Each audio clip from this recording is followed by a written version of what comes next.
hello friends, GIC Mains English is a descriptive and analytical paper.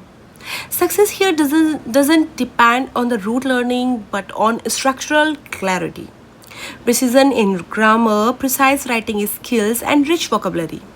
Follow this 30-day rigorous framework meticulously to maximize your score in GIC Mains English exam.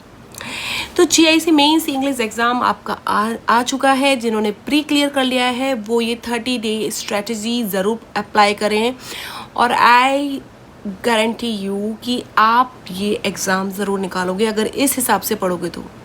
To crack the GIC lecturer mains examination successfully, a balanced preparation of both paper 1 and paper 2 is mandatory. This 30-day master schedule covers the complete syllabus for both papers meticulously. Right इसमें आप सभी को पता होगा कि हमारा general Hindi और ऐसे भी आता है, तो उसको आप हल्के में मत लीजिएगा. इसकी तैयारी ज़रूर कीजिएगा क्योंकि काफ़ी लोग जो देखिए इंग्लिश मीडियम वाले हैं या जो भी हैं जिन्होंने हिंदी अच्छे से नहीं पढ़ी है तो उनकी ग्रामर बहुत मिस्टेक हो जाती है. तो you have to prepare Hindi also और ऐसे इज़ मस्ट. ऐसे की तैयारी करना बहुत ज़रूरी है. उसकी ऐसे राइटिंग आप लोगों को आनी चाहिए. तो आप शुरुआत इसी से करिए क्योंकि देखिए इंग्लिश तो हम पढ़ते रहते हैं बट इसका एक पार्ट जो एग्ज़ाम में आता है वो जनरल हिंदी और ऐसे भी है. तो you have to prepare for this also. ठीक है, डे 1 से 3 तक आप जनरल हिंदी ग्रामर पढ़ेंगे जिसमें कि आपके संधि, समास, उपसर्ग, प्रत्यय, पर्यायवाची, विलोम शब्द ये सब आएंगे. इसके लिए आप यूपीपीएससी की हिंदी के प्रीवैक्यूज़ लगा लीजिए. मैं आपको ये अपनी तरफ से सजेशन दे रही हूँ. या कोई सी भी 12th क्लास की ग्रामर की हिंदी बुक होगी ना, आप उसमें से पूरा प्रिपेयर करिए. वैसे हिंदी के लिए एक अलग से बुक आती है, वो आप जाकर सर्च करके ले सकते हो. राइट बट मैं बोलूँगी पर्टिकुलरली आप पैसे खर्च करने के बजाय, नई बुक रखने के बजाय जो मेन है आप संधि डालिए, गूगल पर सर्च करिए कैसे सॉल्व होती है वो करिए आप. संधि, समास, उपसर्ग, प्रत्यय, पर्यायवाची, विलोम शब्द. Okay and practice 150 previous year grammar questions and master purification rules. आप रिवाइक्यूज उठा लीजिए. ठीक है, और 150 plus previous year grammar questions को आप सॉल्व करिए. राइट सो डे 4 to 6 आपको क्या करना है, आपके ये ग्रामर का सेक्शन हो गया. उसके बाद sentence, spelling purification, word word substitution, idiom and proverbs. ये आपको डेली प्रैक्टिस करना है. Special focus on common spelling जो एरर होता है हिंदी में वो आप करिए. जैसे उज्ज्वल, कवित्री, बहुत सारे उसमें लेटर्स वो दे देते हैं रॉन्ग लिखकर. वो आपको पहचानना होगा कि कौन सा मतलब सही है कौन सा गलत है. डे 7 to 8 में आपकी ऑफिशियल लेटर राइटिंग आती है. Government, semi government, office orders, circulars, ठीक है, मेमोरेंडम्स और प्रिसेस. तो practise official letter formats and precise summarisation techniques. ठीक है, और आप डे 9 to 10 आपको करनी है हिंदी ऐसे writing, literature, culture, social issues and national development. आप इन टॉपिक्स को डालिए और इन पर जितने भी ऐसे बनते हैं ना सब लिख लिख कर देखिए. और देखिए लिखने की कला में ना सबसे ज़्यादा मायने रखता है कि आपकी उस ऐसे का स्ट्रक्चर क्या है. तो वहाँ पे आपको प्रस्तावना जरूर लिखनी है, उपसंहार जरूर लिखना है. प्रस्तावना मीन्स इंट्रोडक्शन, उपसंहार मीन्स कंक्लूजन.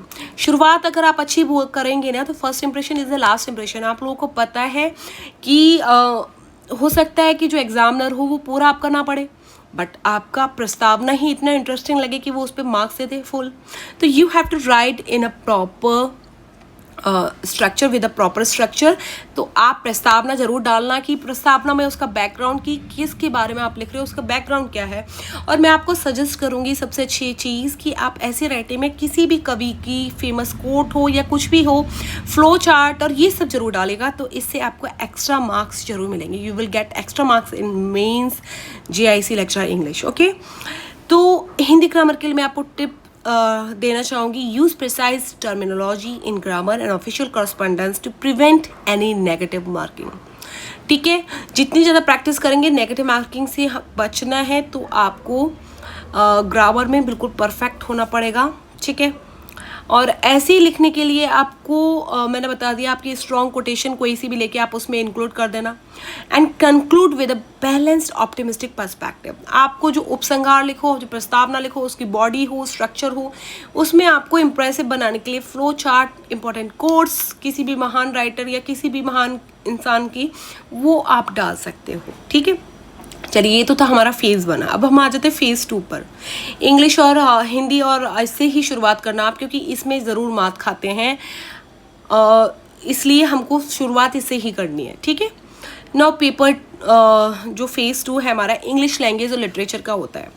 इसको हमें कवर अप करना है क्योंकि हम बहुत टाइम से करते भी आ रहे हैं, तो ये आपके लिए उतना टफ नहीं होना चाहिए। 11 to 25 डेज़ में आप इसको कर सकते हो। तो 11 to 14 डेज़ में आपको क्या करना है, ब्रिटिश और अमेरिकन ऑथर्स जितने भी हैं आपके, उनकी प्रोज, पोएट्री, ड्रामा, सब, जैसे कि Shakespeare, Milton, Wordsworth, Keats, Dickens, Hardy, इनकी मेन थीम क्या है, इनके इंपॉर्टेंट वर्क्स की, इनके करेक्टर्स क्या हैं, इनकी कोट्स क्या है, जिससे कि आप इनसे रिलेटेड क्वेश्चन आने पर उनकी आप डिटेल दे सकते हो करेक्टर्स की, है ना। और कोट्स डाल दोगे तो वो आपको और एक्स्ट्रा बेनिफिट मिल जाएगा आपकी मेंस राइटिंग में, राइट। तो इनकी इंपॉर्टेंट कोट्स भी 2-3 याद कर लेना हर राइटर की, जिससे कि आप उनके लॉन्ग आंसर्स में ना, जब आप कोट लिखोगे ना उनकी, तो you will get extra marks. ठीक है, तो वो कोट्स जरूर डालना, जिससे कि आपको अच्छे मार्क्स मिल जाएंगे, राइट। चलिए डे 15 to 17 आपको क्या करना पड़ेगा, literary terms, history of English literature and criticism. देखिए लिटरेरी टर्म्स के लिए आप जाकर मेरी लॉन्ग वीडियो में आप देख सकते हैं, मैंने बहुत इंपॉर्टेंट लिटरेरी टर्म्स वहाँ पर दिए हैं, जिससे कि आपको थोड़ा सा आइडिया लग जाएगा। और उसके साथ ही आपको हिस्ट्री ऑफ इंग्लिश लिटरेचर ज़रूर पता होनी चाहिए, और क्रिटिसिज्म में भी।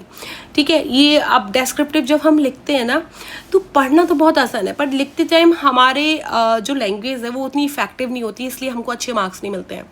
तो आपको ज़्यादा से ज़्यादा जब आप प्रैक्टिस करोगे ना, तो आपकी राइटिंग में वो एक्सप्रेशन आने लग जाएगा, जिससे कि आपको एक्स्ट्रा बेनिफिट मिलेगा मार्क्स में। ठीक है, तो इसमें आपकी ट्रेजेडी हो गई, कॉमेडी हो गई, sonnet, elegy, romantic age, Victorian era, movements and key works, you have to cover it all. ठीक है, now day 18 to 21, advanced grammar and syntax, sentences and conditionals and active and passive। active and passive का मैंने अभी just एक long video बनाया है, आप जाकर देख सकते हो। बहुत ही इम्पॉर्टेंट वे में बताया है, जिससे कि आपका जो भी डाउट होगा ना, वो सारा क्लियर हो जाएगा। ओके, तो एक्टिव पैसिव आपका आप वहाँ पर जाके कवर कर सकते हो, और नाउन और प्रीपोजिशन वगैरह भी मैंने दे रखी है उसमें। तो एडवांस ग्रामर जो हमारी है, और जिसमें एरर डिटेक्शन आता है, ठीक है, सेंटेंस इम्प्रूवमेंट आता है, नरेशन आते हैं, सब्जेक्ट ट्रांसफॉर्मेशन आते हैं। ठीक है, तो ये सब उसके अंदर इंक्लूड हो जाएगा। तो ये हमारी हो गई डे 11 से डे 25 तक, डे 22 to डे 25 में आपको क्या करना है, डिस्क्रिप्टिव कंपोजिशन, ऐसी राइटिंग करनी है, कंप्रिहेंशन प्रैक्टिस करनी है, लेटर्स राइटिंग करनी है। ठीक है, जिससे कि आप, क्योंकि लेटर्स राइटिंग में मोस्टली हमारी लैंग्वेज उतनी इम्प्रेसिव नहीं होती है, इतनी ऑफिशियल नहीं होती है जैसा कि वो मांगते हैं, तो वो हमको प्रैक्टिस लिख लिख कर ही होगा। ठीक है, English essays, precise summarisation, forming letter, formal letters, ये सब हमको प्रैक्टिस करना पड़ेगा डे 25। तो डे 11 to डे 25 तक हमारा ये कवर अप हो जाएगा। उसके बाद पेपर 1 और 2 पूरा फुल लेंथ मॉक टेस्ट हम देंगे और रिवीजन करेंगे डे 26 से डे 30 तक। ठीक है, you have to manage your time, और you have to self assist your self, and endurance building and final revision, ये आपको करना पड़ेगा। टाइम मैनेज करना पड़ेगा, चाहे आप होम मेकर हो, चाहे आप एक जॉब करते हो, और either you are a student, aspirant, so you have to manage the time according to your syllabus. ठीक है, consistency, hard work and dedication, these 3 golden rules will have to apply if you want the job। अगर आपको job चाहिए तो ये तीनों rules आपको apply करने पड़ेंगे, फॉलो करने पड़ेंगे, then you will surely get your goal.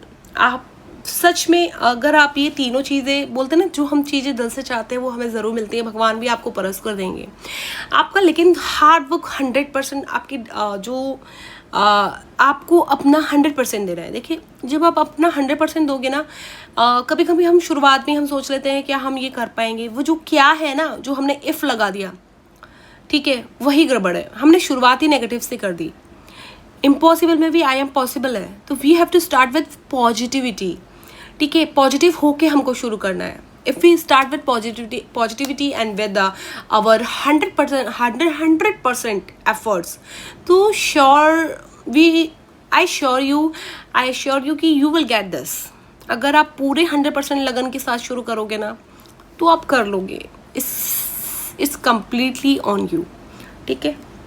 आप तो फिर जो आपका डे 26 टू डे 27 है, उसमें आपको टेस्ट करना है, फुल मॉक टेस्ट देना है, ठीक है. पूरे पेपर मतलब पूरा पेपर का आपको मॉक टेस्ट देना है, ज़्यादा से ज़्यादा मॉक टेस्ट देने हैं, ठीक है. 3 आवर एग्जाम्स में जैसे आप रियल कंडीशन होती है ना, आपको राइटिंग स्पीड देखनी पड़ेगी, आपको ज़्यादा से ज़्यादा लिखेंगे, क्योंकि देखिए हमें बहुत सालों हो गए इतना लिखे हुए.